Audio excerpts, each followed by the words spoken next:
So, this idea of a separate self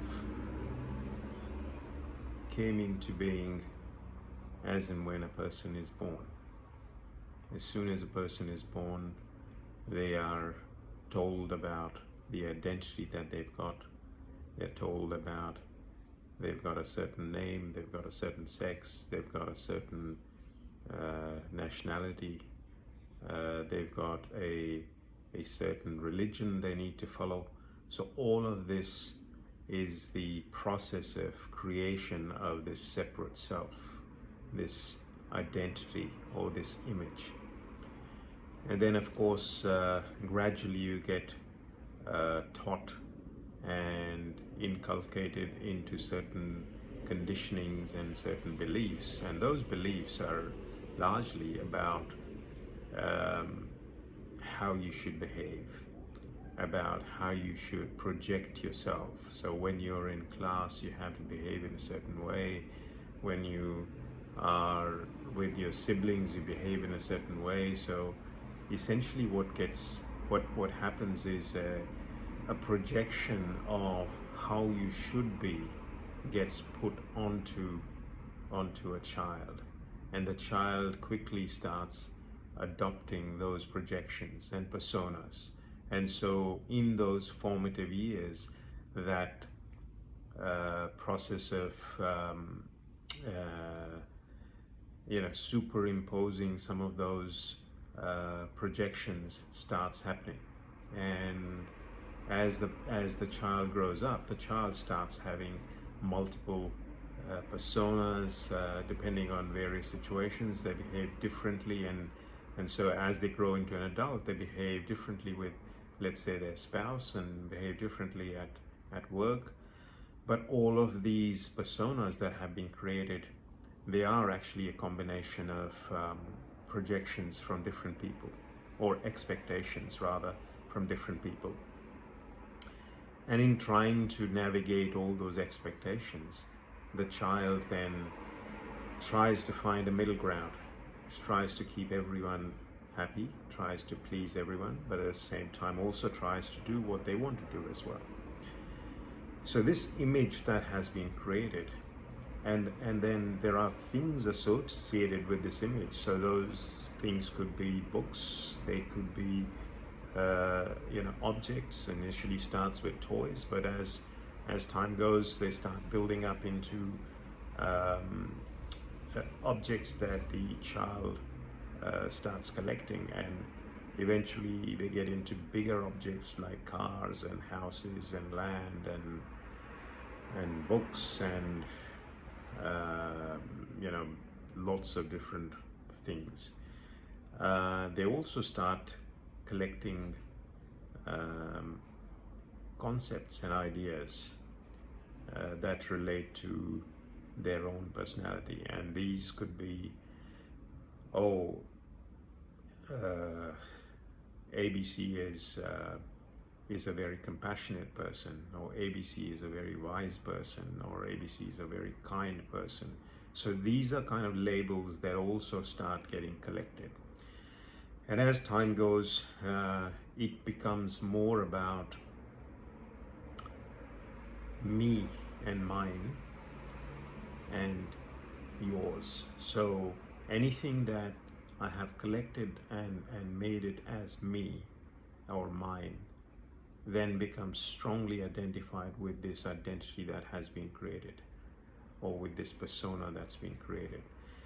So if someone takes away that object, or someone comes in and says something against that object, then essentially you get upset, because that's not in line with your expectations. You obviously expect that people are not only going to respect you and the labels that you built around you, but also they're going to respect the boundaries around the objects that you call yours, right? And this becomes quite a dangerous situation as you start collecting more and more. The more you collect, the more likelihood that you will get upset or triggered by things that other people do to the things that you have collected, right? So from here spawns this concept of them and us.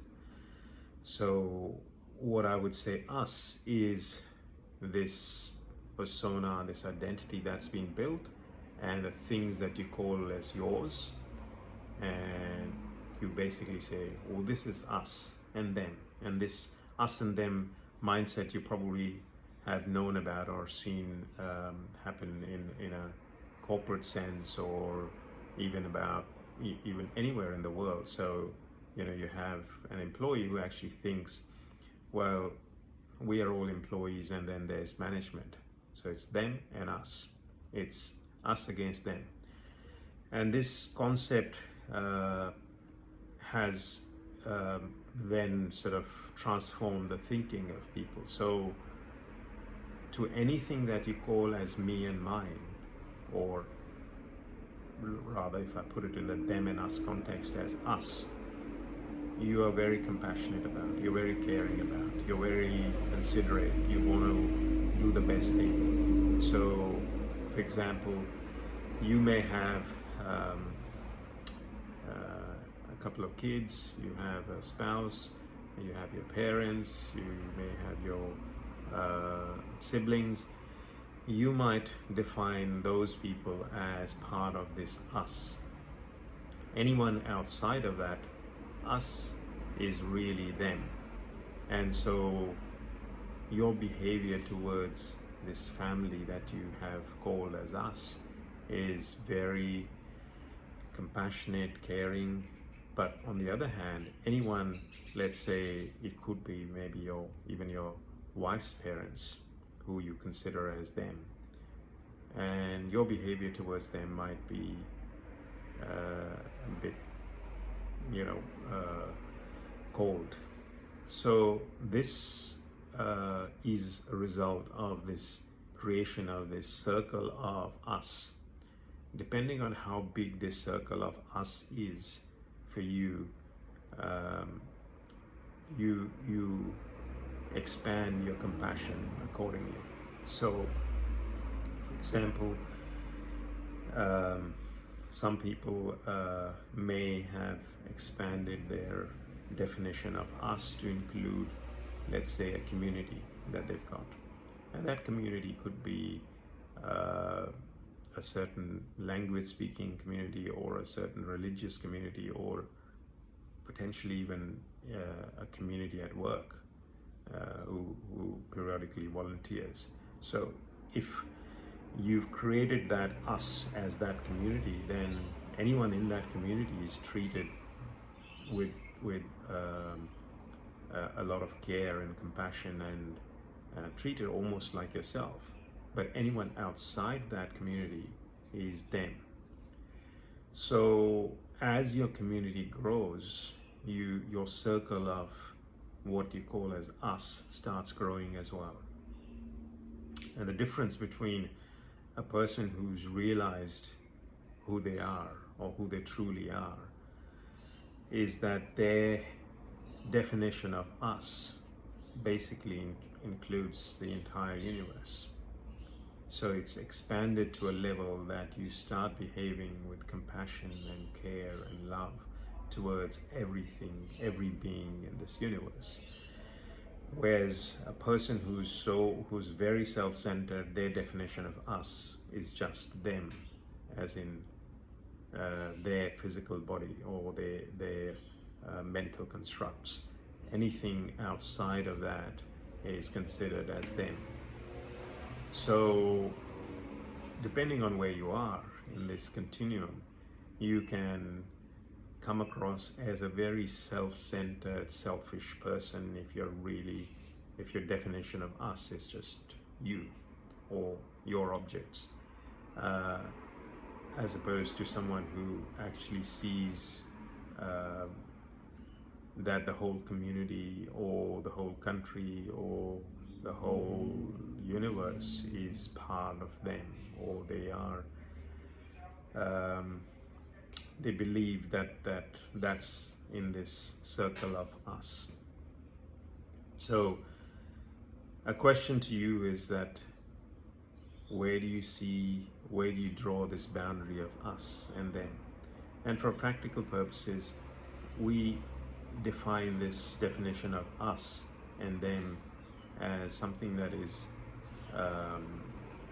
quite narrow, because clearly we want to, for survival purposes, a definition of us is really me as this physical body-mind structure.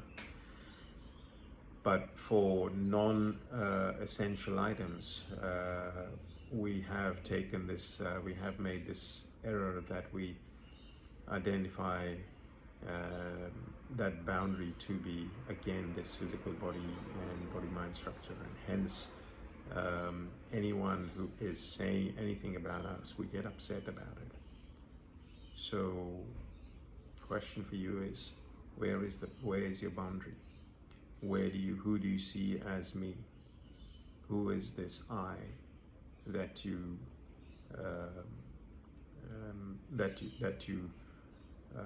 know of or call yourself as? For some people, this I may be just this body-mind structure. For others who've delved deeper into inquiry, they might see this as this identity that has been created. And for others still, it would be not even that. It's something that is very subtle, that is there everywhere, but it is also not visible,